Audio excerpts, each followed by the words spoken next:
పరిష్కరించాలి విద్యారంగ సమస్యలు ఇండిపెండెన్స్ డెమోక్రసీ సోషలిజం జిందాబాద్ జిందాబాద్ జిందాబాద్ ఇండిపెండెన్స్ డెమోక్రసీ సోషలిజం జిందాబాద్ జిందాబాద్ జిందాబాద్ దాసగన్ శివ ఎస్ఎఫ్ఐ జిల్లా కార్యదర్శి ఈ రోజు భారత విద్యార్థి ఫెడరేషన్ ఎస్ఎఫ్ఐ రాష్ట్ర కమిటీ పిలుపులో భాగంగా రాష్ట్ర వ్యాప్తంగా పెండింగ్ లో ఉన్న స్కాలర్షిప్ ఫీజు రియంబర్స్మెంట్ రిలీజ్ చేయాలని చెప్పి బెస్ట్ కాస్మెటిక్ ఛార్జీలు విడుదల చేయాలని చెప్పి ప్రధానమైన డిమాండ్స్ తో ఈ రోజు కలెక్టరేట్ ముందు ధర్నా చేపట్టడం జరిగింది.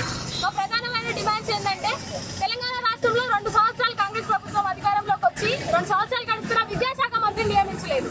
అంటే దీన్ని బట్టి మేము అర్థం చేసుకోవాల్సింది ఏంటంటే కాంగ్రెస్ పార్టీలో ఉన్న ఎమ్మెల్యేలకు విద్యాశాఖను మెయింటైన్ చేసే కెపాసిటీ లేదా అని చెప్పి మేము సూటిగా ప్రశ్నిస్తున్నాం రేవంత్ రెడ్డి గారిని.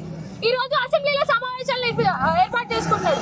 నూతన విద్యా విధానాన్ని అసెంబ్లీ అంటే తెలంగాణ రాష్ట్రంలో అమలు చేయకుండా అసెంబ్లీలో తీర్మానం చేయాలని చెప్పి డిమాండ్ చేస్తా ఉన్నాం. ఈ నూతన విద్యా విధానం అమల్లోకి వస్తే కొన్ని విద్యా సంస్థలు పరిమితంగా కులానికి మతానికి అతీతంగా ఉండే విద్యా సంస్థలు కూడా ఉన్నాయి. అట్లాంటి విద్యా సంస్థలు పుట్టుకురావద్దు అని చెప్పి మేము ఈ డిమాండ్ మేము చేస్తూ ఉన్నాం. దీంతో పాటు సంక్షేమ వసతి గృహాలకు పక్కా భవనాలు నిర్మించాలని చెప్పి డిమాండ్ చేస్తూ ఉన్నాం. ఈ రోజు రాష్ట్ర వ్యాప్తంగా చూసుకుంటే రాష్ట్రానికి విద్యాశాఖ మంత్రి లేదు. విద్యాశాఖ మంత్రిని నియమించలేదు కానీ రాష్ట్ర ముఖ్యమంత్రి మద్యానికి మంత్రిని నియమించిండు. అంటే తాగుడు బానిసలు కావాలి విద్యా వ్యవస్థను పక్కకు పెట్టి మద్యానికి మంత్రిని నియమించిండు. అంటే విద్యా వ్యవస్థ మీద మా ముఖ్యమంత్రి గారికి ఏమాత్రం పట్టుందని చెప్పి మేము ప్రశ్నిస్తూ ఉంటాం. విద్యా వ్యవస్థను పక్కకు పెట్టడం మాకు ఖర్చులు లేవు, పెట్టుబడులు లేవు, రాష్ట్ర ఆర్థిక పరిస్థితి బాగాలేదు అని చెప్తున్నారు రేవంత్ రెడ్డి గారు. అందాల పోటీలను ఎట్లా నిర్వహించారు? 200 కోట్లు మీరు అట్లా పెట్టడానికి మీకు ఎట్లా వచ్చినాయి? మరి అట్లాంటి వాటికి ఆర్థిక వనరులు ఉన్నాయి కానీ విద్యా వ్యవస్థ పెట్టడానికి ఆర్థిక వనరులు లేవా అని చెప్పి మేము ప్రశ్నిస్తూ ఉన్నాం.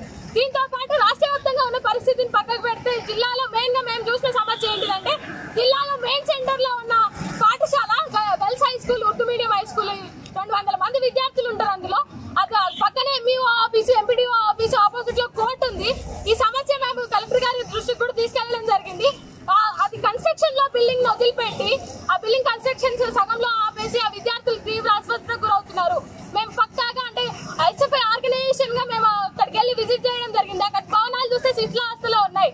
ఇక్కడ నెంబర్ 1 లో ఉన్నాం, జనగామ ఆల్ ఇండియా లెవెల్లో 48th ప్లేస్ లో ఉందని చెప్పుకున్న కలెక్టర్ గారు మరి ఆ దృష్టికి మేము మీడియా ద్వారా, రాస్తారోకల ద్వారా, ధర్నాల ద్వారా, రిప్రజెంటేషన్ల ద్వారా మీ దృష్టికి తీసుకొని వచ్చినాం. ఆ సమస్య ఇంతవరకు పరిష్కారం కాలేదు. శిథిలావస్థలో ఉన్న భవనాలు కూలిపోయి విద్యార్థులకు ఏదైనా జరిగితే దానికి పూర్తి బాధ్యత కలెక్టర్ గారే వహిస్తారని చెప్పి మేము ఈ సందర్భంగా చెప్పదలుచుకుంటున్నాం.